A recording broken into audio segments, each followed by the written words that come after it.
Hello दोस्तों, बहुत बहुत स्वागत है हमारे इस चैनल पे। और आज हम हिंदी व्याकरण के अंदर शब्द के बारे में चर्चा करेंगे। इसके पहले वीडियो में हमने वर्ण एक ही वीडियो में क्लियर कर लिया था और आज फिर शब्द की ओर मैं बढ़ूंगा और एक ही वीडियो में शब्द का हर एक प्रकार को विस्तार रूप से वर्णन करते हुए शब्द को भी आज एक ही वीडियो में खत्म करने की कोशिश करेंगे। इसके बाद आने वाली चीज़ों को हम व्याकरण टॉपिक को खत्म करने की कोशिश करेंगे। फिलहाल के लिए आज की क्लास में शब्द आप ध्यान से देखिए, ध्यान से अपने ज्ञान इंद्रियों को कंसिडर करके देखिए, आज वो शब्द समझ में आएगा। सबसे पहले शब्द की अगर बात होती है प्यारे, तो शब्द हम सबसे पहले जानेंगे कि शब्द होता क्या है। मैं आपको बताना चाहता हूं दोस्तों कि शब्द होता क्या है। तो दोस्तों शब्द जो है ना, वर्णों का सार्थक समूह है। क्या है दोस्तों? वर्णों का सार्थक समूह है, सार्थक मेल है। कौन सी? शब्द। अब ध्यान से मैं आपको जैसे एग्जांपल देना चाहता हूं कि मैं अगर कमल लिखूं तो एक कमल शब्द है, क्योंकि एक वर्ण का, दूसरा वर्ण मा और तीसरा वर्ण ला, ये तीन गो क म ला जोड़ करके एक नया शब्द बनाया कमल, जो शब्द तो है लेकिन सार्थक है। तो प्यारे मैं वही कहूंगा शब्द का डिफिनेशन कि वर्णों का मेल तो रहेगा, वर्णों का समूह तो रहेगा, लेकिन कैसा रहना चाहिए? सार्थक, मतलब सही अर्थ देने वाला। अगर मैं कह दूं कि कमल है, मैं कह दूं लमक, यानी कि ला जोड़ मा जोड़ का, मैं एक वर्ण ला ले लूं, एक वर्ण मा ले लूं, का ले लूं, इन तीनों को जब जोड़ता हूं तो लमक भी तो एक शब्द है। तो क्या यह शब्द कहलाएगा? लमक भी तो वर्णों का मेल है, वर्णों का समूह, तो शब्द कहलाएगा? नहीं, बिल्कुल नहीं कहलाएगा, क्योंकि लमक कोई सार्थक शब्द नहीं है। मैं एक कुल मिलाकर के बात यही कहना चाहता हूं दोस्तों कि शब्द वही होगा जो वर्णों का मेल तो होगा, वर्णों का समूह तो होगा, लेकिन कैसा समूह होगा? सार्थक होगा, सही अर्थ देने वाला होगा। जो वर्ड सही अर्थ देगा वही शब्द है, जो वर्ड सही अर्थ नहीं देगा वो शब्द नहीं है। शब्द का डिफिनेशन आप लोग याद करने की कोशिश कीजिएगा कि वर्णों का सार्थक मेल को, वर्णों के सार्थक समूह को, वर्णों के सार्थक समूह को हम कहेंगे शब्द। वर्णों के सार्थक समूह को दोस्तों हम कहेंगे शब्द। ठीक है, आते हैं आगे। अब जो है शब्द जो है ना, कई तरह के प्रकार के होते हैं। जैसे मैं पहले शुरुआत से बात करूं, अर्थ के दृष्टि से आपसे अगर कोई पूछा जाएगा कि अर्थ के दृष्टि से शब्द कितने प्रकार के होते हैं, तो हम बताइएगा दो प्रकार के। पहला का नाम है सार्थक, दूसरा का नाम है निरर्थक। अर्थ के दृष्टि से शब्द दो प्रकार के होते हैं, पहला सार्थक, दूसरा निरर्थक। कहते किसको दोस्तों? ध्यान से सुनिएगा, एक बार मैं बोलूंगा आपको रोकना है। वैसा शब्द जिसका सही अर्थ हो, जिसका अर्थ स्पष्ट हो, उसे सार्थक शब्द कहते हैं, और जिसका अर्थ स्पष्ट नहीं हो उसे निरर्थक शब्द कहते हैं। वैसा शब्द जिसका अर्थ स्पष्ट हो उसे सार्थक शब्द, और जिसका अर्थ स्पष्ट नहीं हो उसे निरर्थक शब्द कहते हैं। जैसे दोस्तों देखिए ध्यान से, जैसे मैं अगर लिख दूं, अब हम लोग बोलते हैं ना चाय वाय, हम लोग बोलते हैं ना पढ़ना उड़ना, पढ़ना उड़ना, बोलते हैं कि नहीं? तो मैं आपसे पूछना चाहता हूं, चाय तो एक वर्ड है, लेकिन वाय कौन सा वर्ड है? पता नहीं। पढ़ना तो है शब्द, पढ़ना सार्थक शब्द, लेकिन उड़ना क्या होता है? तो मैं आपको इस एग्जाम्पल से ही बताना चाहता हूं दोस्तों कि चाय जो है हमारा सार्थक शब्द है और वाय जो है हमारा निरर्थक शब्द है, क्योंकि चाय का अर्थ स्पष्ट है और वाय का अर्थ स्पष्ट नहीं है। पढ़ना जो है हमारा वो है सार्थक शब्द, क्योंकि इसका अर्थ स्पष्ट है, और निरर्थक शब्द उड़ना, उड़ना कोई शब्द नहीं है, इसलिए आपका निरर्थक शब्द है। और अगर आओ मैं एग्जाम्पल लेना चाहूँ, हम लोग बोलते हैं ना खेले उले चल बे, ऐसे बोलते हैं ना ठेठ में, तो अब खेलना उलना, खेलना तो होता है सार्थक शब्द हो गया, उलना क्या होता है पता नहीं, तो ये उलना आपका निरर्थक। हम कहते हैं ना मम्मा से घर जाते तो कहते भात उत है मम्मी, भात उत, भात तो सार्थक शब्द है, इसका अर्थ स्पष्ट है, लेकिन उत क्या होता है पता नहीं, तो उत जो है आपका निरर्थक शब्द हो जाएगा। कुल मिलाकर के यही बात है दोस्तों कि जिसका अर्थ स्पष्ट हो उसे सार्थक शब्द कहेंगे, जिसका अर्थ स्पष्ट नहीं हो निरर्थक शब्द कहेंगे। और एक मैं आपसे प्रश्न करना चाहता हूं कि आप हमें बता दीजिए तनी कि पक्षियों तथा पक्षुओं की बोली कौन सा शब्द हो जाएगा? सार्थक नहीं निरर्थक? बिल्कुल सही, निरर्थक, क्योंकि पक्षी और पक्षियों की बोली हम समझ नहीं पाते, इसलिए वो उसका अर्थ स्पष्ट नहीं, इसलिए निरर्थक शब्द होता है। ये आप ध्यान रखिएगा कि पक्षियों तथा पक्षुओं की बोली निरर्थक शब्द होता है। आते हैं दोस्तों आगे, ये तो हमारा पहला हो गया। अब दूसरा, विकारी और अविकारी। विकारी शब्द क्या होता है? अविकारी शब्द किस प्रकार से होता है? तो रूपांतर या प्रयोग के दृष्टि से शब्द दो प्रकार के होते हैं। रूपांतर या प्रयोग के दृष्टि से शब्द दो प्रकार के होते हैं। पहला का नाम विकारी, दूसरा का नाम अविकारी, जिसके साथ संज्ञा सर्वनाम विशेषण लिंग वचन आदि हो उसे विकारी शब्द कहेंगे। और जिनके साथ कुछ नहीं हो, संज्ञा सर्वनाम विशेषण और व्याकरण के कोई चीज नहीं हो, उसे हम अभिकारी शब्द कहते हैं। एक वर्ड में एक और इसका डिफिनेशन है कि जिसका रूप बदलता रहता है उसे विकारी शब्द कहेंगे, और जिसका रूप नहीं बदलता है उसे अभिकारी शब्द कहते हैं। मैं आपको एक इन्फॉर्मेशन देना चाहता हूं दोस्तों, हम जो पढ़ते हैं सिखाते हैं उसको आप लिख भी सकते हैं, क्योंकि हमारे वीडियो के नीचे जो है ना आपको लिखते हुए हर एक चीज़ों का डिफिनेशन आपको मिल जाएगा। आप नोट्स करते भी चलिएगा, सीखते भी चलिए और लिखते भी चलिए। तो विकारी शब्द जिसका अर्थ बदलते रहता है ना, जिसका शब्द में परिवर्तन होते रहता है विकारी, और जिसका शब्द में परिवर्तन नहीं होता है अभिकारी। जैसे मैं लिखूं एग्जाम्पल के तौर पे समझने की कोशिश करेंगे दोस्तों। जैसे अगर मैं कुत्ता लिखूं तो कुत्ता को मैं अगर आप पूछूं कि आप बहुवचन बनाए तो बताइए ना, कुत्ता का कुत्ते होता है कि नहीं। अब स्त्रीलिंग बनाए तो कुत्ता का कुत्ते आप लिख सकते हैं।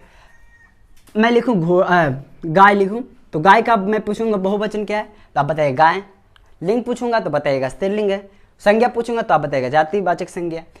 लेकिन मैं अभिकारी शब्द की बात करूं तो मैं लिखता हूं और मैं आपसे पूछना चाहता हूं कि और कौन सा संज्ञा है या कौन सा सर्वनाम है, या फिर ये मैं पूछना चाहता हूं कि और का कौन सा लिंग है और कौन सा वचन है। बता पाएंगे नहीं, क्योंकि और के साथ न वचन है, न लिंग है, न संज्ञा है, न सर्वनाम है। उसी तरह से तथा आप जानते हो, किंतु जानते हो, परंतु जानते हो, ये सारा का सारा ऐसा वर्ड है दोस्तों जो अभिकारी है, जिसका रूप कभी नहीं बदलता है। आप और को औरों कह सकते हैं नहीं, तथा को आप तथाओं कह सकते हैं बहुवचन में नहीं, किंतु किंतुओं कह सकते हैं नहीं, इसका रूप में चेंजिंग नहीं होगा। और जिसका रूप में चेंजिंग नहीं होगा प्यारे, उसको हम कहेंगे अभिकारी शब्द। और याद रखिएगा कि अभिकारी शब्द को हम लोग अव्यय शब्द भी कहते हैं, ठीक है, अव्यय शब्द भी कहते हैं, ध्यान रखिएगा। एक बार मैं और रिपीट करना चाहता हूं, जिसका रूप में परिवर्तित होता रहता है विकारी शब्द, जिसका रूप में परिवर्तित नहीं होता है अभिकारी शब्द कहलाता है दोस्तों। उसके बाद मैं आगे आऊं रचना या बनावट की दृष्टि से शब्द, तो शब्द ये 3 प्रकार के होते हैं। पूछेगा आपसे अगर कोई दोस्त तो आप बताइएगा उसको कि रचना या बनावट के दृष्टिकोण से शब्द 3 प्रकार के होते हैं। पहला का नाम रूढ़ है, दूसरा का नाम यौगिक है, तीसरा का नाम योग रूढ़ है, ठीक है। तो पहला रूढ़ शब्द क्या होता है, ये तीनों खंड करने पे ही इसका डिफिनेशन होता है दोस्तों। रूढ़ शब्द आप बोलिएगा कि वैसा शब्द जिसको खंड करने पर उसके खंडों का कोई अर्थ ना निकले, उसे रूढ़ शब्द कहते हैं।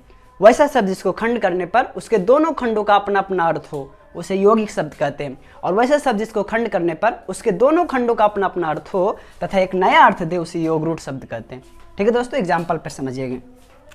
वैसा शब्द जिसको खंड करेंगे, जैसे मैं ले लूं का अल्लाह कल, कल को आप खंड कीजिए, खंड मतलब टुकड़ा कीजिए, तो क्या आ जाएगा, का जोड़ला हम लिख सकते हैं डायरेक्ट में, का जोड़ा लिख लिए तो का कोई अर्थ होता है नहीं होता है, ला का कोई अर्थ होता है नहीं होता है। तो ये इसको टुकड़ा करेंगे ना, रूढ़ शब्द को अगर हम टुकड़ा करेंगे तो उसका टुकड़ों का ना कोई अर्थ नहीं निकलेगा, तो ऐसे शब्द को रूढ़ शब्द कहेंगे। यौगिक शब्द दोस्तों तो उसको खंड करेंगे, यौगिक शब्द को जब हम लोग खंड करेंगे तो उसका दोनों खंडों का अपना अपना अर्थ होगा। जैसे बैलगाड़ी को हम लोग अगर खंड करें दोस्तों तो एक आएगा बैल और दूसरा आएगा गाड़ी। बैल का भी अर्थ होता है कि नहीं होता है, होता है। गाड़ी का भी अपना अर्थ होता है। तो जिसको खंड करें उसके खंडों का अपना अर्थ होगा, यौगिक शब्द कहलाएगा। आप और देख लीजिए विद्यालय, विद्यालय को आप खंड कीजिए, विद्या जोड़ालय, विद्या का भी अर्थ होता है अपना, आलय का भी अपना अर्थ होता है घर। तो प्यारे में एक कुल मिलाकर के यही बात है कि जिसको खंड करेंगे और उसके खंड का अपना अपना अर्थ नहीं निकलेगा तो रूढ़ कहलाएगा, और खंड करेंगे दोनों खंडों का अपना अपना अर्थ निकलेगा, यौगिक कहलाएगा। और योग रूढ़ दोनों का अपना अपना अर्थ तो निकलेगा लेकिन एक नया अर्थ देगा। जैसे मैं लंबोदर बात करूं, लंबोदर, आप इसको खंड जरा कर लीजिए। क्या खंड कीजिएगा आप दोस्त कि लंब जोड़ उदर, यही ना कीजिएगा, लंब जोड़ उदर कीजिएगा। तो लंब का मतलब लंबा या बड़ा, उदर का मतलब पेट होता है। दोनों का अपना अपना अर्थ हुआ कि नहीं टुकड़ा करने पर, लेकिन एक और अर्थ देता है। लंबोदर कहते किसको है, गणेश को कहते हैं ना, गणेश को। तो मैं ये योग रूढ़ क्या होता है, तो वैसा शब्द जिसको खंड या टुकड़ा करने पर उसके खंड या टुकड़ा करने पर उसके दोनों खंडों का अपना अपना अर्थ हो और एक नया अर्थ दे, उसे योग रूढ़ शब्द कहते हैं। ठीक है दोस्तों, फिर से मैं रिवीजन करना चाहता हूँ। रूढ़ शब्द जिसको खंड करने पर उसके दोनों खंडों का अपना अपना अर्थ नहीं हो, यौगिक शब्द जिसको खंड करने पर उसको दोनों खंडों का अपना अपना अर्थ हो, और योग रूढ़ शब्द जिसका दोनों खंड करने पर उसके दोनों खंडों का अपना अपना अर्थ हो तथा एक नया अर्थ दे, उसे हम कहेंगे योग रूढ़ शब्द। जैसे और आप देख लीजिए बिना पानी, बिना जोड़ पानी, बिना का भी अपना अर्थ है, पानी का भी अपना अर्थ है, लेकिन एक और नया अर्थ देता है सरस्वती, इसलिए जो योग रूढ़ शब्द हो जाएगा आपका, कौन सा शब्द हो जाएगा, योग रूढ़ शब्द हो जाएगा। और उसके बाद जो आपका कंपटीशन हो या फिर बोर्ड का एग्जाम हो, चाहे वो इंटर का बोर्ड हो या बैटरी का बोर्ड हो, यहाँ से आपका क्वेश्चन 1 या 2 रहता है, ये रहता है। देखिएगा दोस्तों, आपसे पूछा जाएगा कि उत्पत्ति के आधार पर या उत्पत्ति के दृष्टिकोण से शब्द कितने प्रकार के होते हैं, तो आप बताइएगा 4। कितने दोस्तों? 4 बताइएगा। तत्सम, तद्भव, देशज, विदेशज। ठीक है, तत्सम क्या होता है? तो संस्कृत के मूल शब्द को हम कहेंगे तत्सम। याद रखिएगा दोस्तों कि संस्कृत के मूल शब्द को हम कहेंगे तत्सम, यानी कि वैसा शब्द जो संस्कृत वाला वैसा शब्द जो हिंदी में प्रयोग किया जाता है, संस्कृत का शब्द रहेगा हिंदी में प्रयोग किया जाएगा, उसे तत्सम शब्द कहेंगे। ध्यान रखिएगा दोस्तों। और उसके बाद तद्भव, इसी का तत्सम का बदला हुआ रूप हम तद्भव कहलाएगा। तत्सम का बदला हुआ रूप तद्भव कहलाएगा। देशज, हमारे देश में बोले जाने वाले शब्द को देशज कहेंगे। विदेशज, विदेशी शब्दों को जो हमारे देश में बोला जाता है विदेशज कहलाता है। एग्जाम्पल के तौर पे सभी को समझेंगे दोस्तों। तत्सम रहेगा संस्कृत का वर्ड, लेकिन हिंदी में बोला जाएगा। जैसे आप लोग, हम लोग बोलते हैं ना, जैसे किताब को क्या बोलते हैं हम लोग? पुस्तक। यह है तो संस्कृत वाला शब्द, लेकिन हम हिंदी में प्रयोग करते हैं कि नहीं? उसके बाद हम पेड़ को क्या बोलते हैं? वृक्ष। उसके बाद हम लोग मोर को क्या बोलते हैं दोस्तों? मयूर। तो ये सब जो है ना हिंदी का वर्ड है, संस्कृत का वर्ड है, लेकिन प्रयुक्त होता है हिंदी में। तो वैसा शब्द, वैसा संस्कृत के शब्द जो हिंदी में प्रयोग किया जाता है वो तत्सम शब्द कहलाता है। और तत्सम के बदला हुआ रूप तद्भव कहलाता है दोस्तों। जैसे पुस्तक को हम लोग क्या कहते हैं? किताब कहते हैं, तो किताब आपका हो जाएगा तद्भव शब्द। वृक्ष को क्या हम लोग कहते हैं? पेड़ कहते हैं, अब पेड़ आपका हो जाएगा तद्भव शब्द। मयूर को क्या कहते हैं दोस्तों? मोर कहते हैं, मोर हो जाएगा आपका तद्भव शब्द। ठीक है। देशज, वैसा शब्द जो हमारे देश में बोली जाती है, हमारे देश में उत्पन्न हुई है। जैसे हम लोग कबड्डी कहते हैं ना, कबड्डी। कबड्डी हमारे देश में बोले जाने वाली शब्द है, हमारे देश में उत्पन्न हुई शब्द है, इसलिए कबड्डी आपका देशज शब्द हो जाता है ना। हम लोटा कहते हैं, गमछी कहते हैं, धोती कहते हैं, और ऐसे कई वर्ड हैं दोस्तों जो हमारे देसी शब्द हैं, देश में बोले जाने वाले शब्द हैं, देश में उत्पन्न शब्द हैं, और ऐसे शब्द को हम लोग देशज शब्द कहते हैं। विदेशज की बात करें दोस्तों, तो वैसा शब्द जो हमारे देश में बोले जाती है लेकिन विदेशी है, उसे हम विदेशज शब्द कहते हैं। जैसे विदेशज में आप लोग क्या लिख सकते हैं? हम लोग जैसे हम लोग स्टेशन कहते हैं ना, स्टेशन लिख सकते हैं, और हॉस्पिटल लिख सकते हैं, है ना। स्कूल लिख सकते हैं, कॉलेज लिख सकते हैं। ये सारा का सारा वर्ड हमारा विदेशज शब्द हो जाता है। ठीक है दोस्तों, मैं एक अंत में एक बार पूरा का पूरा रिवीजन करना चाहता हूं। आप ध्यान से इस वीडियो को देखा कीजिएगा, ध्यान से दोस्तों। ठीक है, शब्द क्या होता है? तो शब्द जो है वर्णों का सार्थक मेल है, वर्णों का सार्थक समूह से शब्द कहेंगे। अर्थ के दृष्टिकोण से शब्द 2 प्रकार के होते हैं, पहला का नाम सार्थक, दूसरा का नाम निरर्थक। वैसा शब्द जिसका अर्थ स्पष्ट हो उसे सार्थक शब्द कहते हैं, वैसा शब्द जिसका अर्थ स्पष्ट नहीं हो उसे निरर्थक शब्द कहते हैं दोस्तों।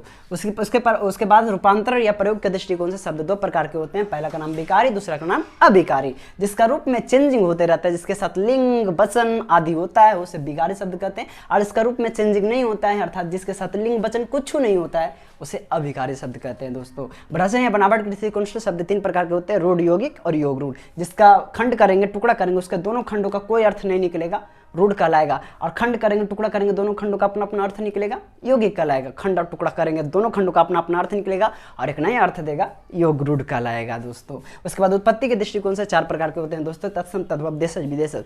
वैसा शब्द, संस्कृत का वैसा शब्द जो हिंदी में बोला जाता है तत्सम कहलाता है दोस्तों, और तत्सम के बदला हुआ रूप तद्भव कहलाता है दोस्तों। और देश में बोले जाने वाले शब्द, देश में उत्पन्न शब्द को देशज कहते हैं दोस्तों, और विदेशी शब्द को जो हमारे देश में बोला जाता है विदेशज कहलाता है। उम्मीद करता हूं दोस्तों कि शॉर्ट शब्द एक ही वीडियो में जो शब्द मैंने पूरा खत्म कर दिया है आपको बहुत अच्छी तरह से समझ में आया होगा। अगर नहीं आया है तो आप कमेंट करके हमें बताइएगा, मैं और थोड़ा सा अच्छी तरह से समझाने का पूरा कोशिश करूँगा दोस्तों।